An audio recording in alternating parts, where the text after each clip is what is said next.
how to change your Cash App language. So what you want to do is go to your phone settings, and here we'll use the search bar to search for language, just like that. And you want to find language and region settings.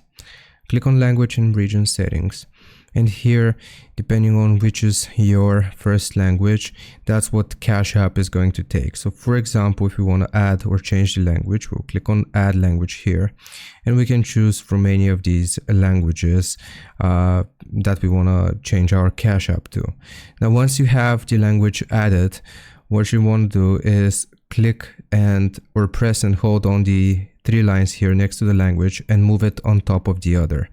So if you want to change your language on Cash App, you will do that, and depending on the language on top or for the preferred language, that's what Cash App is going to take and change it to. So hope this helps. Leave a like and sub. I'll see you next time.